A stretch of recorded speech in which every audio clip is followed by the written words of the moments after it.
Thank you very much, Ahmed, for the too kind invitation. Thank you also to Faisal and the other colleagues for the invitation to be here. And also I would like to express my deep appreciation for the collaboration that we already had, as Ahmed said, for the SLD school, but also for this session. Thank you very much. So these are my disclosures. Now, talking about obesity and, of course, MASLD, but there is more than MASLD, do's and don'ts. First thing is that the framework of obesity is changing.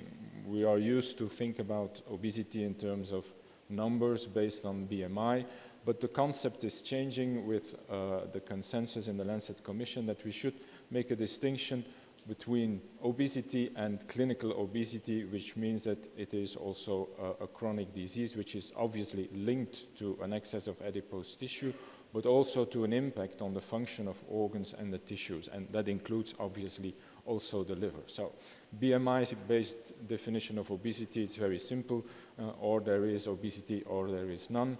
Now, when you look at it from a more functional and disease time frame, of course there is alterations in cell structure, but you need alterations of organ function and really signs and symptoms to define clinical obesity. So it's obesity, yes or no, but within obesity, we make a distinction between preclinical obesity and clinical obesity. So that's an important framework to take into account, and the first do and don'ts.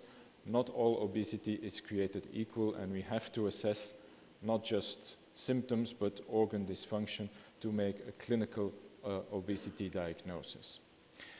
Another concept that I would like to emphasize, and this is of course a complex cartoon about the pathophysiology of MASLD MASH, and there are of course many mechanisms inside the liver, but what is important for this talk is that much of what happens inside the liver is driven by what happens outside the liver, and most notably what happens in the adipose tissue, and most importantly the visceral adipose tissue.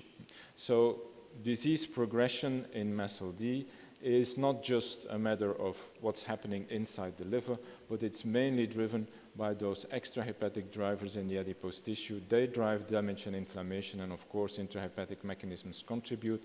All this drives fibrogenesis, and if it's not sufficiently counterbalanced by repair mechanisms, in that condition you get progressive liver disease. That's important to take into account, but also I already pointed out the impact of the adipose tissue on the liver, but we should be mindful that the relations are multidirectional, and the diseased liver is also having an impact on the cardiovascular system and on the adipose tissue. So we really have to look at it as the liver being part of a systemic disease, and not just part of a systemic disease. It's a very important driver of disease progression, not just from a liver perspective, but also for some of the other end organs. And that's one of the reasons why EASL, with its clinical practice guideline around MASLD, is collaborating with the European Association for the Study of Obesity and the European Association for the Study of Diabetes, really already emphasizing that the approach to this liver disease should really be multidisciplinary. So a second do and don't is, do this not on your own. We are not experts in all the aspects of metabolic syndrome, so we have to establish a team of colleagues with whom we can collaborate to make sure that the patient is treated from all different angles and for all different aspects of the disease. Now, again, we're a little bit focused on MASLD here, but what is a very important effect of the new nomenclature is that we should really look at it as part of an umbrella, and we should always be mindful that along with MASLD you can have other causes of steatosis and other causes of chronic liver disease. And that is relevant because in other chronic liver diseases, obesity and metabolic syndrome also contribute to disease progression. We were not always thinking about, in a patient with chronic hepatitis B, also put forward the diagnosis of MASLD when there are metabolic risk factors, but we should do that.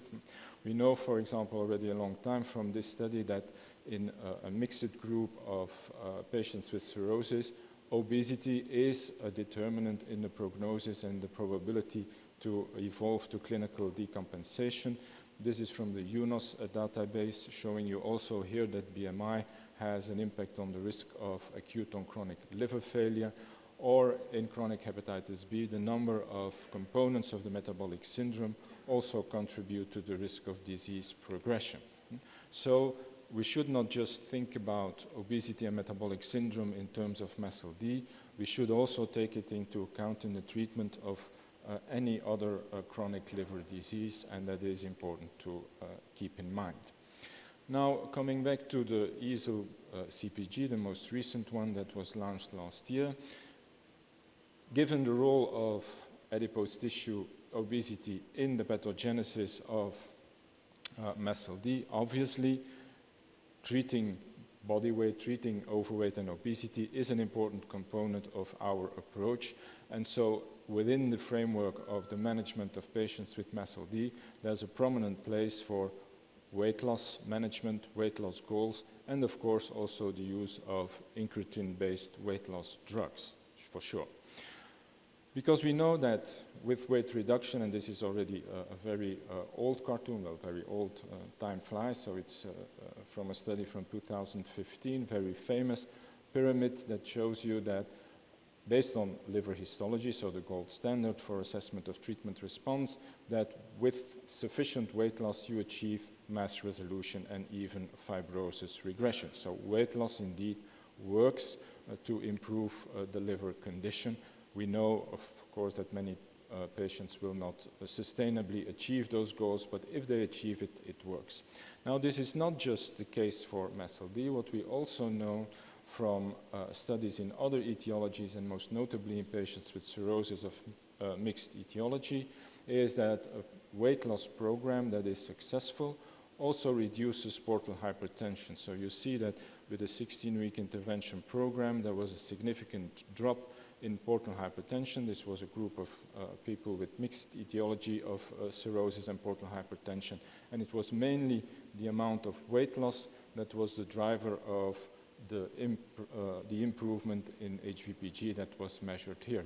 Telling you again that also in other liver diseases, besides MASLD, weight loss management can have a benefit on the evolution of the liver disease. Of course, GLP-1s, and we heard also about them during the satellites after the lunch, they play an important role. However, and the topic here is cirrhosis, what do they do in cirrhosis? Well, the semaglutide trial of the 2.3 milligram after 1 year in patients with cirrhosis was negative, at least in terms of histological endpoints. It did not induce any regression of fibrosis, so any return from F4 to F3, whatever way you looked at it. If it was a pathologist who analyzed it, if it was an AI-assisted reading of the liver biopsy, whether it was liver stiffness, it did not significantly improve after 1 year of treatment, despite the fact that, of course, metabolic improvement was there was body weight loss, there was improvement in glycemic control. But as I said, as you can see here, also in terms of liver stiffness, there was no improvement. So weight loss is beneficial, even at the stage of cirrhosis in terms of portal hypertension. With the GLP-1s, they do not hit the efficacy endpoints that we classically use, but nevertheless, even the weight loss that they induce is potentially of benefit for these patients. And of course, with these drugs that induce weight loss, we should be careful about the potential of sarcopenia and loss of muscle mass and muscle function, which is obviously a concern in patients with cirrhosis. So we should upfront tackle that problem and not just let it happen. Bariatric surgery, very briefly, is also incorporated in the management framework in the guideline. Of course, in patients with cirrhosis, we should be careful. Again, we know that bariatric surgery works in terms of regression of fibrosis. Even in patients with cirrhosis, some of them will, after not 1 year, but after 5 years, have some improvement, and some will lose the diagnosis of cirrhosis. However, it's not without risks. The more severe the cirrhosis is, and specifically the portal hypertension, the higher is the risk of complications during the surgery. So it's very important in patients with compensated cirrhosis whether you consider bariatric surgery because other measures are not successful, it's very important to thoroughly assess the severity of portal hypertension, and if there is clinically significant portal hypertension, for sure the patient should be treated in a high volume center because the volume also contributes to the risk of complications, and of course if indicated, liver transplantation should also be on the radar. The sarcopenia, again, is also an important point of attention, and also alcohol use disorder after bariatric surgery is a serious problem. So in patients with cirrhosis, if you consider bariatric surgery, carefully assess for clinical significant portal hypertension and involve people that have expertise in this area. This is more or less what is summarized here and is also in the recommendations of the HGA. So bariatric surgery, we should not disregard it in patients with cirrhosis. It's feasible in the hands of experts, but as I said, portal hypertension is a key component of the risk and should be thoroughly assessed. And also in the context of liver transplantation, there are possibilities, but the time does not allow me to emphasize on that. A final point on sarcopenia, I already briefly mentioned it with the GLP-1s. We know that sarcopenia is associated with disease progression. I'm not going over all these data, but there is clearly evidence to say that sarcopenia is a component, so a bad muscle quality and the interaction between the muscle-liver axis is important in disease pathophysiology. So we have to be careful about that, and we should try to improve muscle function, not alone muscle volume, but specifically muscle function. So, and there's also an element of malnutrition. And it's not just cirrhosis and sarcopenia, but of course in the context of obesity, there is also the issue of what is called sarcopenic obesity. So we need caloric restriction, of course, if it's a patient with cirrhosis and true obesity, especially clinical obesity. Some caloric restriction is necessary. However, we should make sure that there is enough protein intake, and it's also important that the patients have frequent meals. Ideally, 3 main courses or 3 main meals, and then 3 snacks in between, and especially one late evening snack, to avoid too much fluctuations. Of course, specific supplementation can be considered in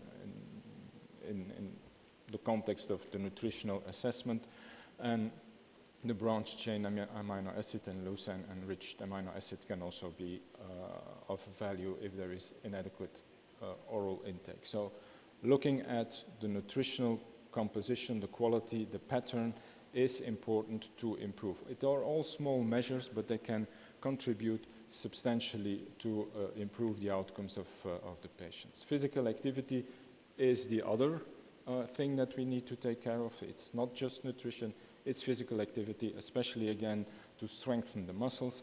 Both aerobic and resistance training are important, and of course it's not always from day one a very strict program. You need to build it up very carefully, and ideally with the help of an exercise physiologist, of a physical therapist. But it works, and we know that even without body weight loss, there is a potential of improvement of steatosis and steatohepatitis. We don't have good data to say that it also has an impact on fibrosis, but anyhow, if we can tackle the underlying drivers of disease for the liver, then the steatosis and the steatohepatitis, it will have an impact on disease evolution over the long run.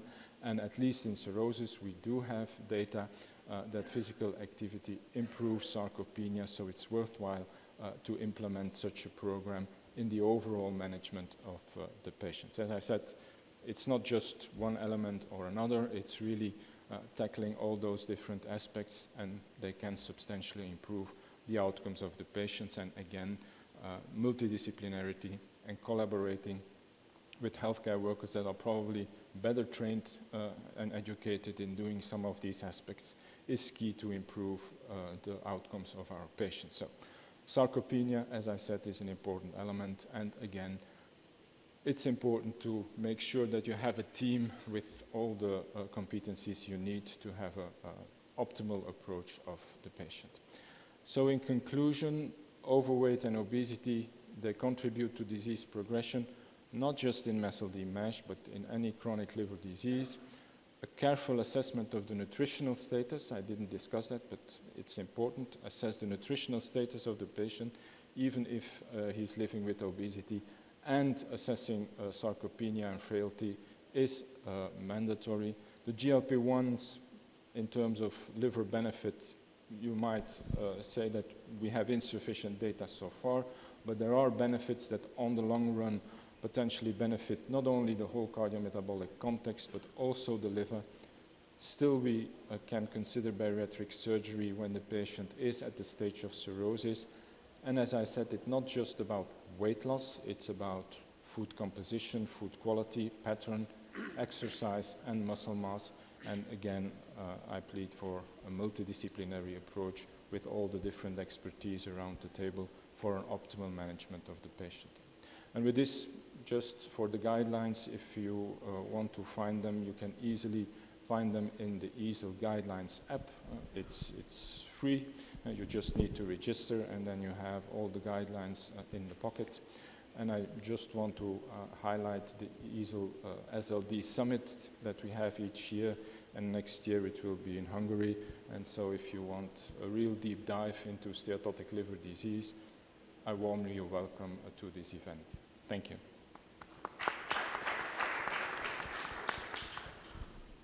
So I think we have some time for one or two questions from the floor. So yes, please. We have a question here. Anyone to help? So I can manage. Yeah. Thank you very much. My name is Ibrahim Al-Traif. I'm a consultant hepatologist. Just wanted to ask about that fasting does not usually work, you said, and you advised 3 meals and 3 snacks. Sorry. I think if you do that in Saudi Arabia, people will be enormously large. If you ask them to eat 3 meals and do 3 snacks. Personally, I see a lot of NASH patients in my clinic, and I advise them only 2 meals a day, and the remainder of your time, just drink water, coffee, and tea without sugar, and don't eat. And I find it highly effective on those who comply with my recommendation. But if I tell them 3 snacks and 3 meals, they'll come in a month's time with 5 or 6 kilogram overweight of their existing weight. Yeah, it's absolutely a fair point that whatever we do, it needs to be adapted to the culture. The main reason, because this was specifically for patients with cirrhosis, so there's the physiological background there where fasting is something that that should be avoided because of course, the liver capacity in terms of glycogen storage and whatever is decreased at that stage. So the fasting induces deleterious effects on the whole body metabolism that we should try to avoid. So this is specifically for the cirrhotic context because of the physiology. I think outside the context of cirrhosis, whatever pattern makes you lose weight, whether it's intermittent fasting, it doesn't matter so much. If in the end patients can reduce their caloric intake and achieve weight loss and have a healthier composition of what they eat, I think it's fine. There is no argument to prefer or to say that something is really better than something else. But in the cirrhotic stage, it's a little bit different. That's why explicitly with the ESPGHAN guidelines, this was stated this way. Thank you very much for the nice presentation. The indication on the FDA approval for the GLP-1 agonist, it's for the steatohepatitis, not for steatosis. So And that based on two endpoints in the trials. One is that no progression for the stages and at least one back to this. But what I understand now from the don'ts here, that it's not working in liver disease. I understand maybe in the very advanced in cirrhosis, but at least in F2, F3, and probably compensated F4, there is some benefit shows in the phase 3 clinical trial. I'm talking about GLP-1 analogs here, not tirzepatide. I fully agree, and that's also why I said, although they didn't hit the histological endpoints that are currently the framework, there are for sure some benefits. What is a little bit puzzling is that despite, it was of course also a trial of just 1 year, probably with a longer time evaluation we might have seen more benefit in terms of liver histology. However, whatever way they looked at it, whether it's conventional histology, AI, morphometry, so quantitative, there was really no significant improvement, and also not in liver stiffness. So to me, I mean, that doesn't mean that there's nothing moving. Again, also that's why I highlighted the data on portal hypertension. They do induce weight loss even in the patients with cirrhosis, so most probably there will be a benefit, and there can also be a benefit on portal pressure, but that was not measured. So I think there is a benefit, but it's not strong enough to hit the endpoints. Does that mean that we should not use it? No, for sure we should use it. But probably at that stage, to really reverse the disease, we need something that is stronger and more directly acting intrahepatically, but that doesn't withstand any other benefit that weight loss with GLP-1 or something else, even in that stage, for sure has. Yeah. Thank you, Sven. I just have one last small question. My friend here from Egypt was just asking me before the session, what do you think about naltrexone, orlistat, and this stuff for weight reduction while you are dealing with a person with a MASH cirrhosis? Do you think it will be helpful, or you don't recommend it? It probably will be helpful. I think everything that helps reducing body weight and especially reducing visceral fat will have some benefit. Probably not powerful enough to show cirrhosis regression, but you can even question that endpoint. If in the end the patients will do better after 5 or 10 years than without, that's even a positive point, even if there are, you cannot say there is cirrhosis reversal. But you are not recommending. And in terms of safety, I think there is no issue. You are not recommending. You are not against using them. Sorry, you are not recommending against using them. You are not recommending against. No. Sure, for sure, no. Okay. And also the importance, for example, again of the semaglutide trial is also showing you that it's safe to use, even if there is no cirrhosis reversal. It's safe to use, and there are other benefits. So safety and some subtle benefits, perhaps, but still benefits for sure. Perfect. Thank you.